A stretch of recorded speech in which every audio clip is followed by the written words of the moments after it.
We live? Hey, we're live. Look at that. Yeah. Hey, welcome everybody to the Energy Realities podcast for Monday. What is today? February 19th, 2024.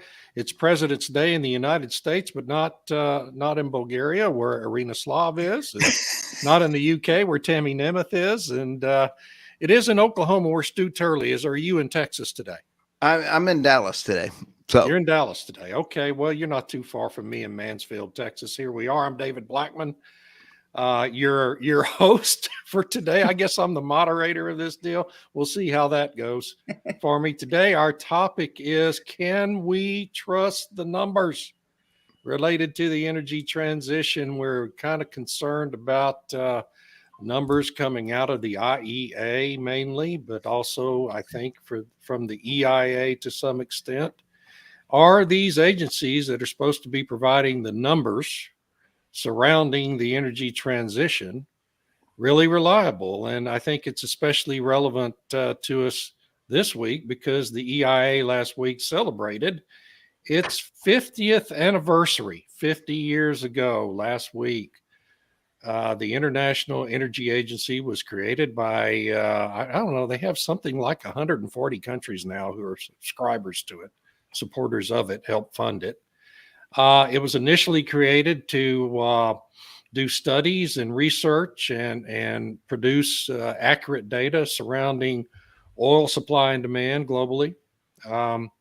Its mission was expanded over the past decade to now branch out into other branches of the energy space and provide accurate data supposedly related to those. And was it Tammy? Was it you who circulated the link to a story this morning that the agency's mission was expanded? Seems to have been expanded at their celebratory meeting last week. Yeah, I subscribe to the International Energy Agency's newsletter, and of course, because of the big ministerial last week celebrating the 50th, and they do this every year where the ministers and whatnot get together and talk about what the IEA's mandate ought to be or whatever, which I find interesting that they keep updating the mandate. It's like once you have a mandate, you think it would sort of stay the same.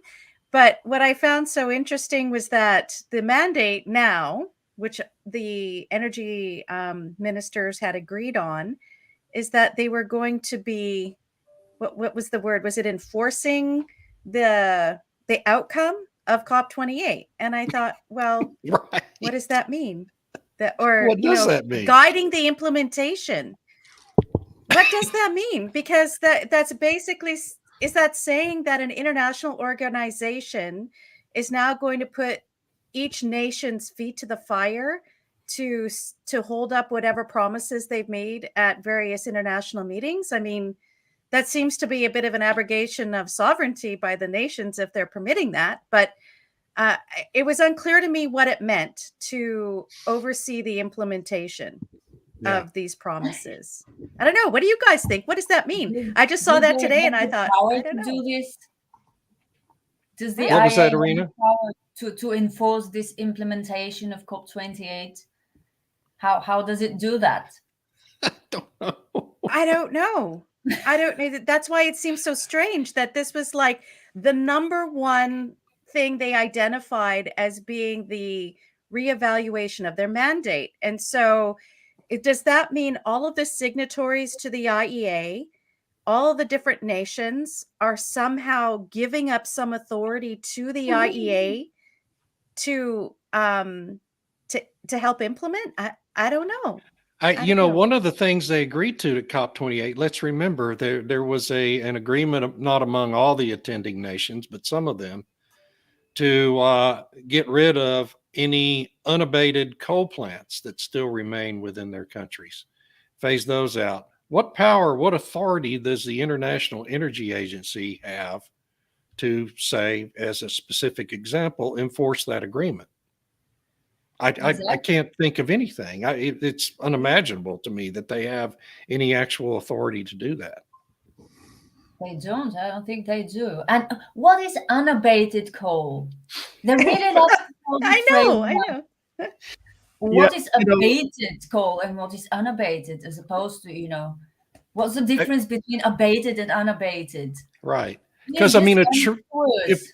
if a plant's truly unabated, it means it doesn't have any scrubbers on it taking out any of the pollution, right? Which there hasn't been a coal plant built without scrubbers since the 1970s.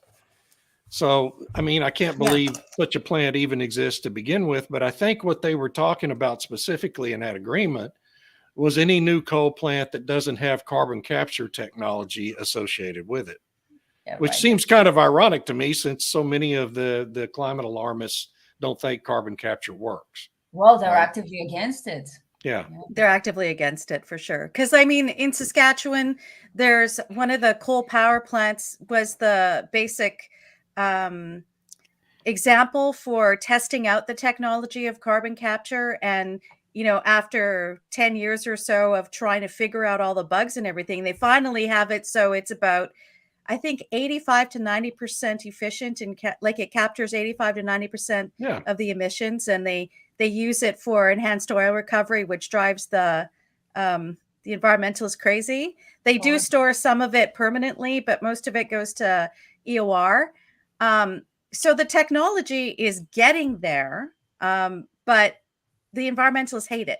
They hate it because it allows the industry to continue to exist. And I've heard them say that. I've heard different environmental organizations say the whole point is to get rid of the industry. So even with the technology developments, it's like, no, we don't want it anyway, which you have to ask yourself why. Why is that? But well, that's kind of a new thing. Before last year, they wouldn't admit that that was the goal. But starting last year, the activists in that movement became a lot more vocal about what their movement's real goals are. And so we're seeing more and more rhetoric around that, around population decrease as being a real goal, around the fact that their real goal in transportation is not to convert you to electric vehicles, but to convince you never to drive again, right?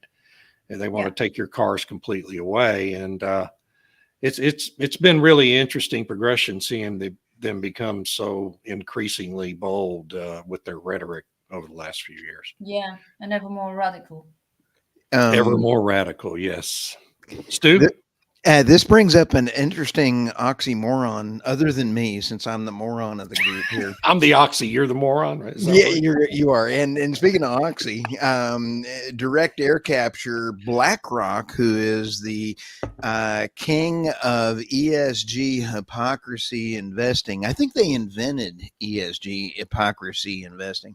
BlackRock invests $550 million, world's largest direct air capture plant.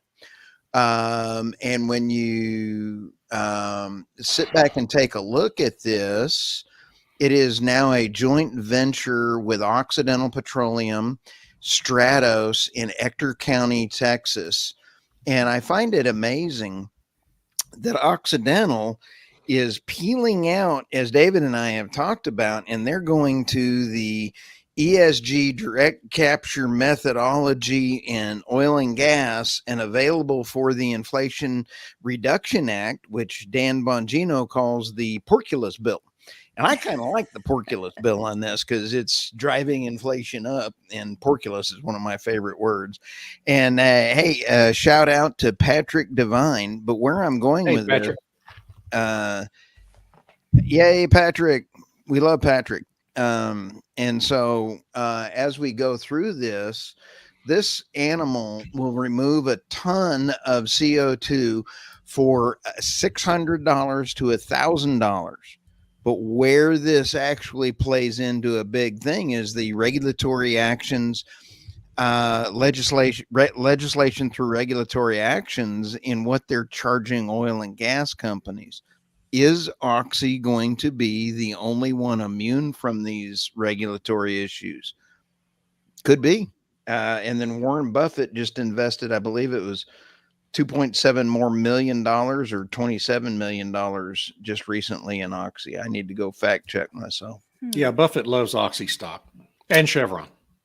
And this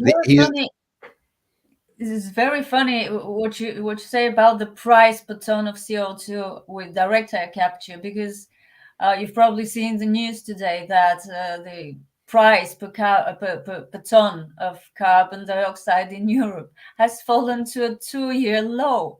Well, Even as everyone expected it to keep climbing. Yeah, it's fallen to 55 euros per ton when they were expecting and hoping for 100 euros per ton. Of course, yeah. So they could fund their transition.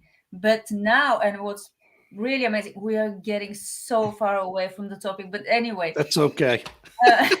Oh no, hey David and Irina and Tammy, I want to ask this opinion because we sit back and take a look at the wealth transfer for the green. You got the elites out there telling us that we must enjoy wind farms and solar, which, you know, I'm installing wind and solar at my remote place to get off the grid. But when we sit back and take a look, it's a wealth transfer. Is the carbon capture and carbon tax the next methodology because wind and solar is failing and the investing is failing? Are they now picking this up to try to get back to this? Does that make sense? Yeah, and carbon pricing is not working, which was what I was going to say. Prices are going lower instead of higher. Right. So the money they had planned to have lined up for the transition is not there because carbon is getting cheaper rather than more expensive. Patrick says, to supplement David's comment, BlackRock and JP Morgan Chase are thumbing their noses at the ESG requirements, at least some of them. Yeah. But Tammy made a really good point about that. They pulled out of this one ESG banking alliance, right? But there's this whole other one that they haven't pulled out of, right, Tammy? Yeah. And so what this really means is they're doing that for public relations purposes, and nothing is really going to change in terms of their investment philosophy. That's just to try to impress all the Republican attorneys general in the various states in the United States that are going after these banks that for refusing to finance energy projects. And it's really not much more than that. Nothing's going to change in their strategic approach, I don't think. Does anyone have a different view on that? They're going to lose eventually because JP Morgan is basing its planning. I read a report a few months ago. I can't remember how long it was. This report by JP Morgan was citing data from Ember, the climate NGO. Uh-huh. They were treating it as accurate data, which they can use as a foundation for their future investment strategy. Right. And if they really decide to stick with this, well, I'm really sorry for them. Well, I'm really sorry for their customers and clients, you know. That too. Yeah. Yeah. Yeah. Because in the end, it's people, citizens who suffer. It's not the elites or the policymakers or whatever. Right. It's always the always people. borne most by the poorest. Consumers always get it in the drive-through, as I always say. And when you get screwed in the drive-through. Okay, back to the topic. Get away from screwing. But that was good because Irina mentioned about, JP Morgan using the Ember data.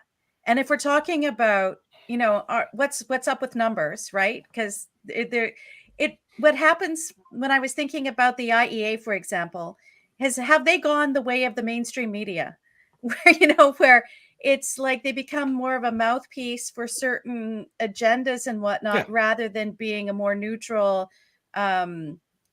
analytical body. And I think the Energy Information Administration in the United States has been the most reliable out of all of the different sort of big data groups. Bruegel's pretty good. And I think Rystad used to be good, but some of their stuff coming out, I've kind of been like, well, where's this coming from? Weird. It's Rystad and Wood Mackenzie both. With Wood Mackenzie. Yeah. They've just kind of gone whole hog into, I think, trying to attract clients from the renewable space, and so But they don't have money. Why would they want to attract clients from that space? I don't know. It just seems, and it's not just those two; it's other companies as well that are in the advisory business. One that is, I think, completely resisted all that is Embarrass. And it's, your point about the EIA, I think, is is really well taken, because there's been a ton of pressure on them to slant their reporting as well, and they have somehow resisted that in this administration. So good for them. Yes, but even they made mistakes. Like last year, for several months, they were projecting lower output from the Permian. Right. Like three months in a row. Instead, output grew. Right. I think they fell into the trap that everyone else fell in, because the rig count was lower, and they thought this automatically means lower output, which was not the case. So it's an honest mistake. And they buy the siren song that recoveries, from the Mark Papa led crowd in the oil executives, that the Permian's dying, all the good locations have been drilled up, per well recoveries are falling when they're actually rising, and you fall for that and you include it in your assumptions, and you're automatically going to get lower projections that are actually happening, because per well recoveries are actually increasing, not declining. Yeah. If I can add something to that. So I think one of the other problems with there's one thing to have reported data, this is what the numbers that we're getting directly from producers or nations or so on. And then there's the forward-looking projections. Yeah. And it's those forward-looking projections that are problematic in many circumstances. And part of it is the type of modeling that they do. And there's always issues with computer models, depending on what your variables are, what are your inputs, how are you running them, and so on. And that brings me to the point. Well, I guess maybe I should wait, but it's about climate scenario analysis. Yeah, go ahead. In Canada, banks and insurers run their own scenario analyses for different things, right? And they will go to people they trust in order to generate these scenarios. But now the Office of the Superintendent of Financial Institutions in Canada, they're the regulator for all the banks and insurers and pension funds. They want to mandate one standardized scenario analysis for climate that all the financial institutions have to use. And it's based on the really problematic RCP 8.5 scenario. So it's like they take the worst scenario and they're going to mandate that all the financial institutions use this.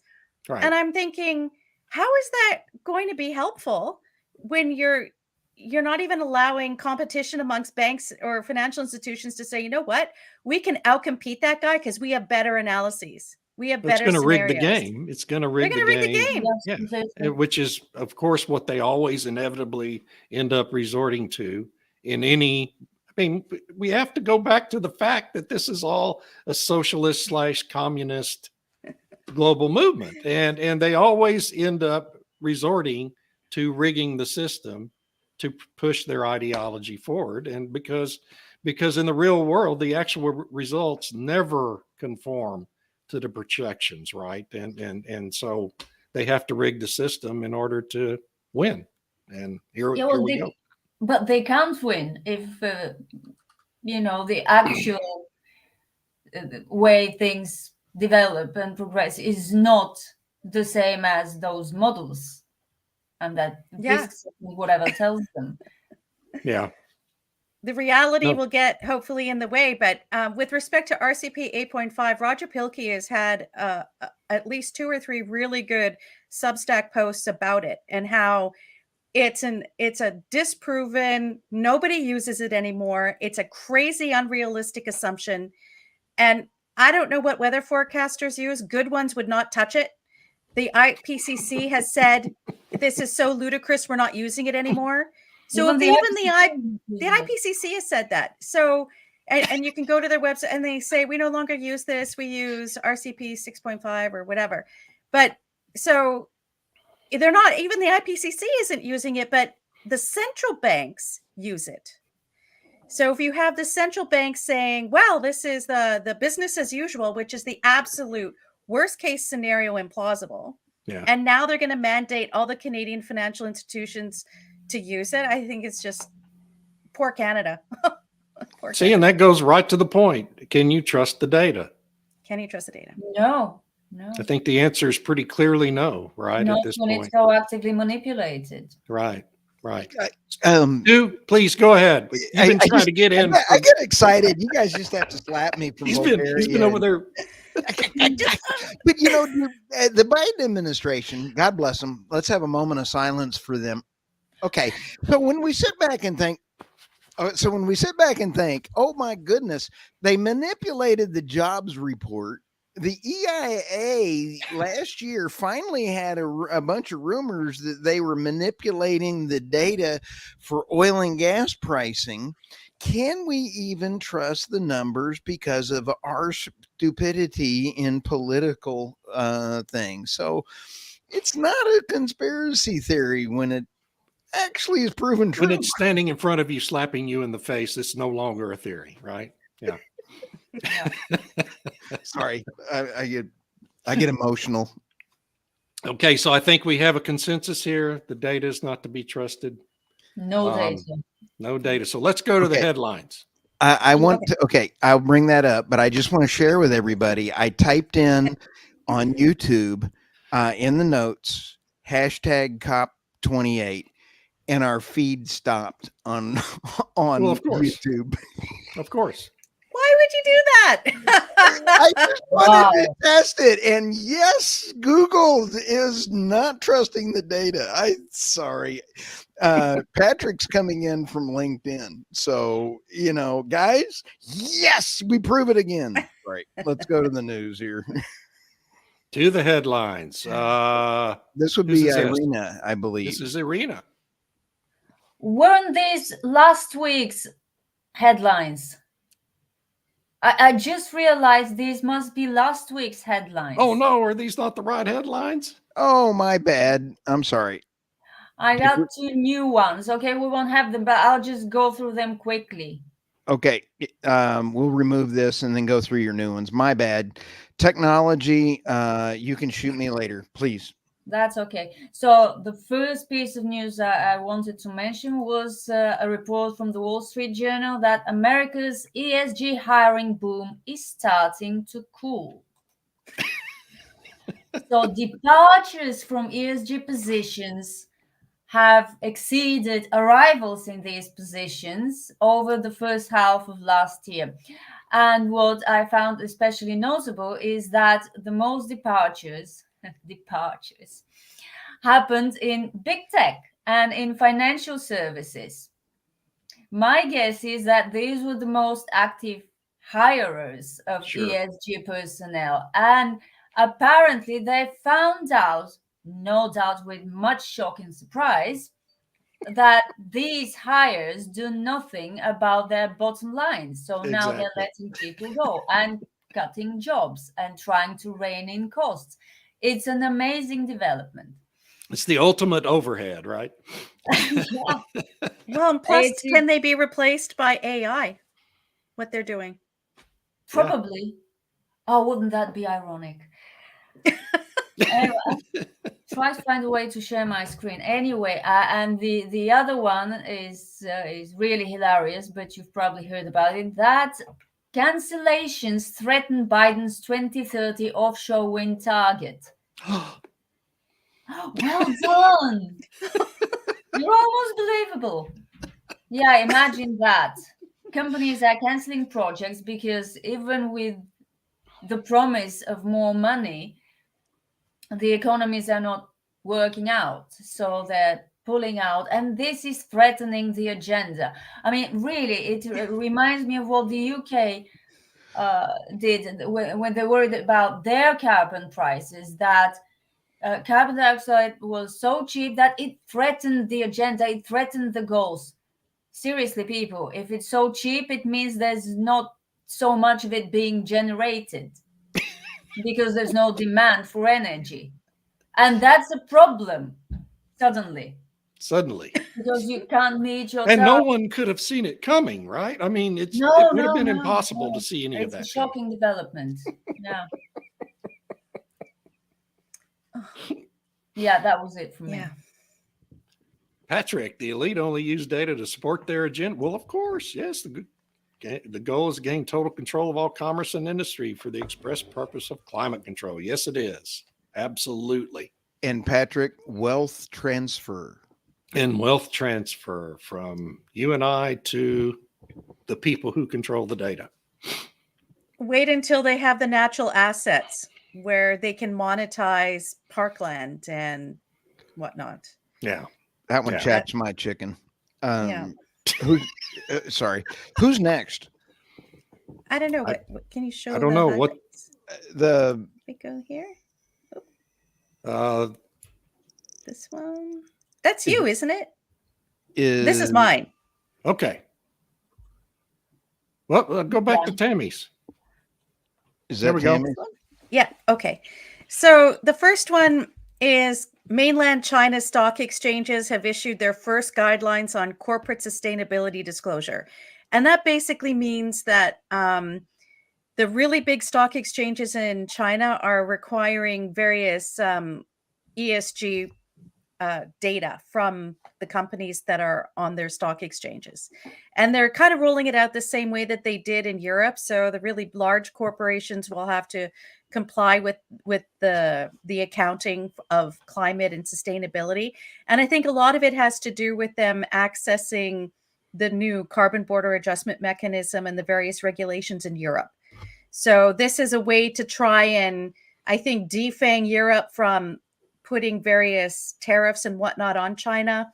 They'll say, "Oh, look, we're accounting for all of these different things that you say, and look, our emissions are really low." And I think Irina and I had a little conversation about this last week when I said, "Can you trust whatever ESG data comes out of China? Because I'm guessing it's all going to have to run through some sort of, government department, the way some data has to in other oil producing countries. I think in particular Saudi Arabia, anything that's produced there has to go through a ministry before it's released to the public. So Is this going to be something similar in China, where the corporations will submit all their information to an authoritative Chinese government department, which will then sign off and say, yes, this is absolutely true. We've got the lowest emissions in the world. We're only using wind and solar to make those EVs and, so on and so forth. So it'd be like trusting all that COVID-19 data where they kept saying they had 0 deaths from COVID-19 throughout 2020 and 21. Anyway. Super trustworthy data, right? Yes, super. Absolutely. And then the second story, which I thought was really fascinating because it came from, I think, GreenBiz. And the headline is, does the SEC, the Securities Exchange Commission climate rule really matter? Investors will still demand disclosure. And I can say with some confidence that the investors behind all this, because you're thinking investors such as I own different mutual funds, that's a Canadian one, or in my 401k, I own these different things. Do I, as an investor, care if there's ESG metrics being followed? Not really, but it's the institutional investors. That's who they're talking about. So BlackRock and Vanguard and State Street and whoever else, the big pension funds like CalPERS and the other big ones. So they're the ones who are really pushing all of this. So when they say investors still demand, yes, they absolutely are still demanding. And they're really hoping that if they can get financial institutions like banks to buy into a lot of this stuff and work it in on the ground floor, you wouldn't necessarily need the SEC to do it, because if California is doing it on their own and Europe is doing it and China is doing it, all of these other entities will pull you into it whether you want to do it or not. And so the argument in that article was that the SEC climate disclosure rule will create a lot of litigation. There's been a lot of pushback, but in the end, it may not matter because everybody else is doing it anyway. And I would say, well, if everyone else is doing it, but the big United States corporations aren't, then money's going to go to America where they're not doing it, because it's really expensive. And to do this, the climate and sustainability disclosures. And I honestly don't know how the European companies are going to be able to do it and not go bankrupt. They're moving to the US. Yeah. Yeah. Well, lucky us, I guess. Okay. That's it. That's all I got for that. Yeah, this is the wrong slides for me. So, kind of like Irina, some technical guy kind of like screwed up on that one. Let me get back to this here. Oh, I wonder who that would be. Ah, me. But I did have they lied on plastic producers deceive public about recycling report reveals. Wow. Another shocker. Yeah, I fell over in my chair watching this. Hard to And imagine. So oh, hard to imagine. and when we sit back and think about it, the industry insiders over the past decade said uneconomical. It cannot be considered a permanent waste solution. It said we cannot go on indefinitely. they focused, and this is about money. In the 50s, the single-use plastics really came in. And so all of a sudden, then they said, oh, we're going to start recycling.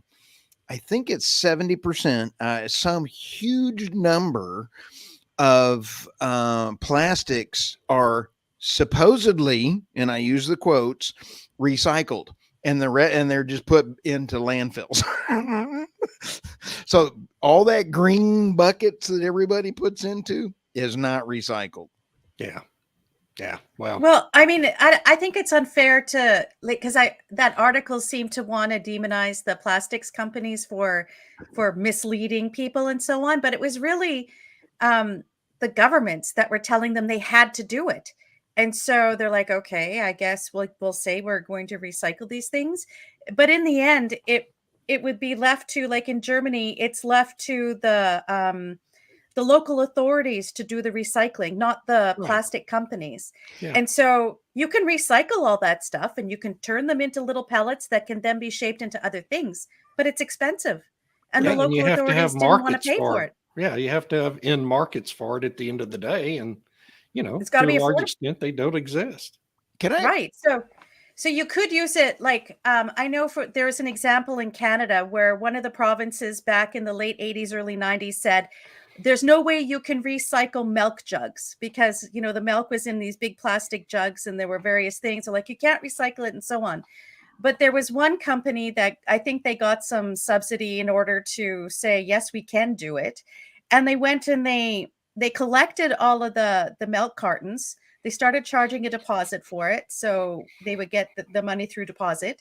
And then they used the plastic pellets from them to make containers for petroleum, like the oil you put in your car. Because, once that plastic, you can't use it for food consumption, but you can use it for other things. And so this small oil company used the milk jugs, plastic recycling for oil for cars. And it Oh was my like, God.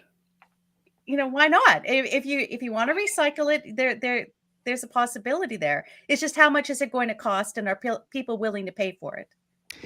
Let me ask the team this. What about recycling for EV batteries and lithium? Isn't there a huge fire going on in Europe somewhere? In France. France. They Yeah. still France haven't just figured want out. it to lose.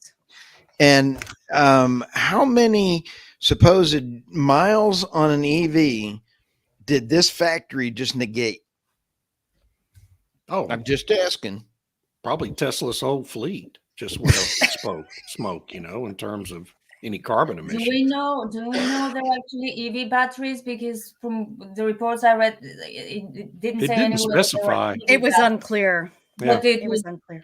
I guess it And we would saw make that. sense I want to one point out, battery. though, if you remember the ship that was burning up in the Pacific in November, December timeframe that eventually got to Alaska. The news stories never specified that ship was carrying electric vehicles.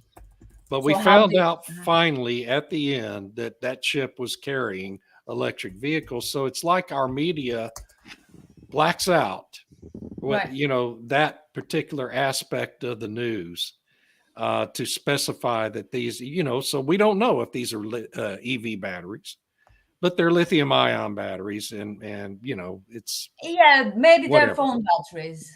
Maybe so, but the ones that have been spontaneously combusting over and over and over again, all over the world in recent years, have invariably, we've discovered, been EV batteries. Yeah, I don't remember a news story about spontaneously combusting phone batteries. Yeah, my AAAs in my refrigerator have never spontaneously combusted. Do you eat your batteries? Yeah, it extends the battery life if you keep them cold. Hey, I want to share something from my beloved father-in-law this morning. He had a wreck in his Tesla yesterday, and I'm so sorry, but my brother-in-law was driving it, and he is a left-wing nut job, and so I couldn't be happier that it wasn't me that was driving the Tesla. And so it's going to be insurance companies that are not going to allow for EVs to be on freighters. Oh, it's also going to be insurance companies, because as soon as one battery is cracked, the entire panel on a Tesla has to be redone. Right. So that's $30,000 on an $80,000 car.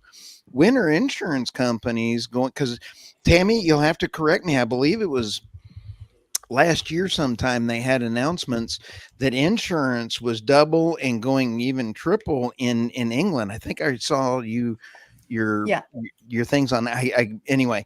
So then my beloved chowderhead brother-in-law, what a anyway, I hope you're watching, you turkey. So anyway, you sit back and kind of go, I think it's the insurance companies that are going to change and stop the EVs.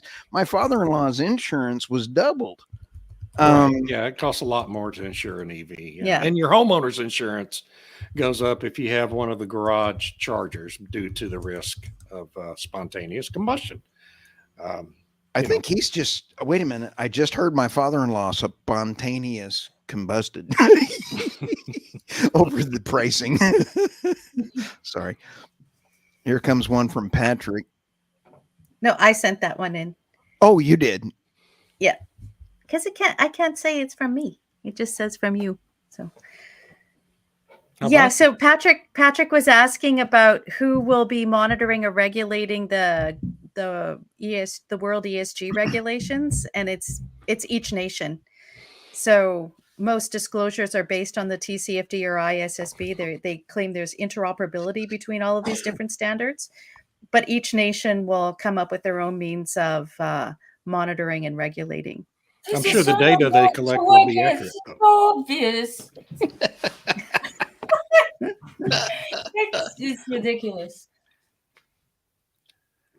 Yeah, some are refusing. Yeah. Wow. So, never mind. All right, let's go to the next headlines. Tammy, you still have one more, right? No, I just had the two. Okay. Oh, who's next? I had another one, but that's okay. Let me show this one clip with the panel's permission. This guy is an absolute. If we were talking about climate change, the way we talk about a bunch of other very important issues, we'd be doing something about it. And then the thing to do about it really is to vote. Wait a minute, the Obamas talk about it, yet they spend $11 million on a beach house, and they don't seem to be concerned about it raising sea levels. Celebrities and politicians, they preach the same message, but they buy multiple houses, cars, and private jets. They don't seem to be concerned. I mean, the banks, they give out 30 years mortgages on houses that, according to you, will be underwater before they get their money back. So can you make it make sense? We can do this, people. Thank you. We can do this. That is, that's Bill Nye the Science Guy, everyone, who is actually an engineer. And this guy, I love him. I want to get him on the podcast. And he makes so much fun of the World Economic Forum and everybody else. He is. Yeah, but we can't do that one. This is a family show. That one was full of profanities. I watched it over and over again. Well, no, but we can have him do a different one, David. I mean, so anyway. Well, I like his deep fakes because I Oh, yeah. I think it's hilarious that he inserts himself. What great editing he does there. That's really Yeah. funny. And he Yeah. was emulating Pierre Poilievre, who's the leader of the Conservative Party in Canada, eating the apple, but he chose the banana instead of the apple. And I love the ones where he's on The View. I'm sorry. Oh my gosh. gotta Yeah. pick on The Oh my View. God. Holy moly. Um, Okay. Next headlines. I think are we done? No, I haven't done mine. Oh, well. Okay. I want to do at least one of mine. That's not it. It's the Rockefeller thing. That you had a video clip for it. There you go. Play that video clip of this weird looking dude talking. Oh, I already deleted it. Did you play it? Well, so but that headline. Yeah, no, give it's me okay. one Don't worry about it. You don't need to. So the Rockefeller Fund. So this story. I'm sorry. Huge story at Fox News this past week about how the Rockefeller Family Fund, which was established by John D. Rockefeller, by the way, basically the biggest oil man of the 19th century in the United States, is coordinating with the climate lawsuits that attacked ExxonMobil, the whole Exxon New nonsense out of New York State that was taken up by Eric Schneiderman, who was the Attorney General in New York at the behest of a bunch of climate change interests, including the Rockefeller Fund, including Michael Bloomberg, including the Gates Foundation. All these billionaires and their foundations are really what's behind all the litigation attacking the oil and gas business in the United States these days. David, I just put it there to move while you were talking. Oh, okay. The other aspect of the news that the week before, the previous week, the Wall Street Journal had a big report about how the Rockefeller Family Fund and representatives of it were instrumental in convincing Joe Biden to implement his LNG permitting pause in January. So, a lot of news about the Rockefeller Foundation, and it's no secret. We've known about this for a long time, but it's good to see these major media publications actually catching on to the scam. Can I add something there? Yes. So a lot of these big foundations, Rockefeller, Gates, the Hewlett Foundation, Bloomberg, they actually also fund research. They fund research that then gets brought into court cases to say, oh, look, Exxon knew, or oh, look, natural gas kills people with asthma, and all these different kinds of gas things. Stoves are bad and need to be banned. Right. And they have various layers of research that's done, and it really permeates throughout the academy. So people think, oh, wow, this is science, and this study says, and sometimes in the acknowledgement, they'll say, with grateful acknowledgement of the funding from Rockefeller or Bloomberg or whoever. And it's like, okay, so then they're not just funding the research, they're then funding the lawyers, they're funding the activist groups. They then have backdoors to the administration. They have people who they funded work in the administration. So it's actually quite a network that it really they is use in order to and push it's billions and billions and billions of dollars. Yep.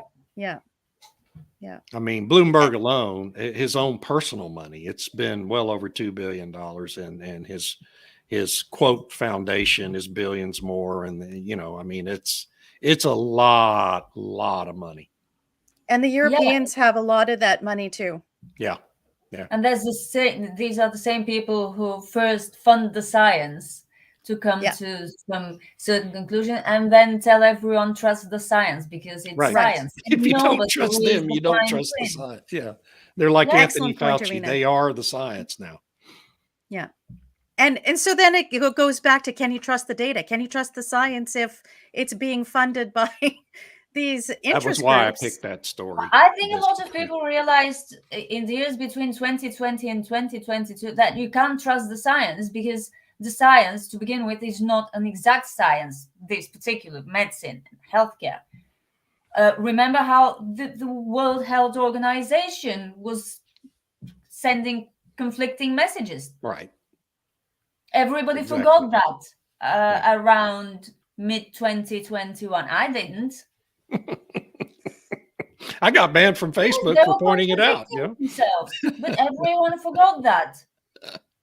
So what happens now that health is supposed to be a climate issue, right? And so now we have Oh, the my God. convergence of these two things where you have the climate whatever, and now we're supposed to be acknowledging the health industry people for providing data and science whatever to justify doing further things. So I guess we it's a put problem. Anthony Fauci over the climate policy of the United States.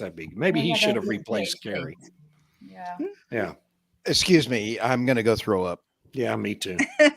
Yeah. Well, they have Vanessa Carey, right? They have Vanessa Carey being the climate ambassador for the World Health Organization. Yeah. So Isn't that incredible? What's her qualification? she's a doctor. Oh, is she a doctor of yeah. what?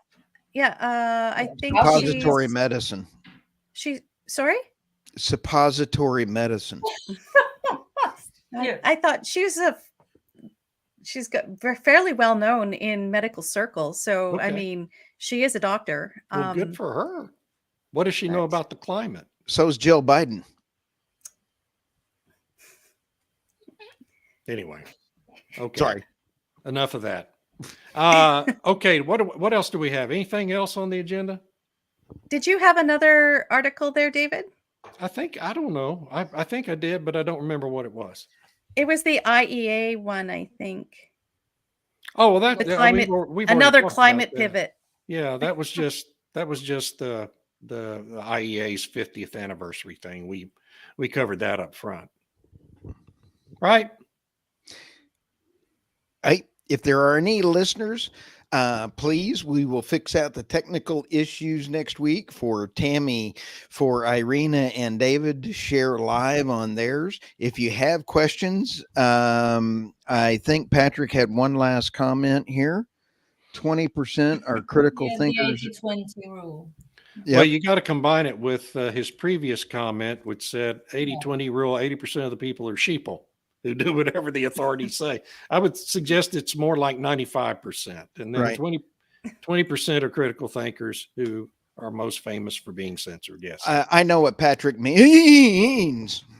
I like his optimism. 20% is a fifth. That's Yeah. what you want. Yeah. Yeah.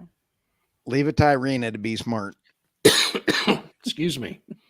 Well, with that, folks, I think we have beaten this horse to death. The conclusion is we can't trust the data. So where do we go? I don't know. OPEC. We need a new OPEC has good Substack numbers. for data. Yeah. See you guys next week. All right, guys. Yeah, have a great Everybody week, have a great week. Bye, everybody. Bye.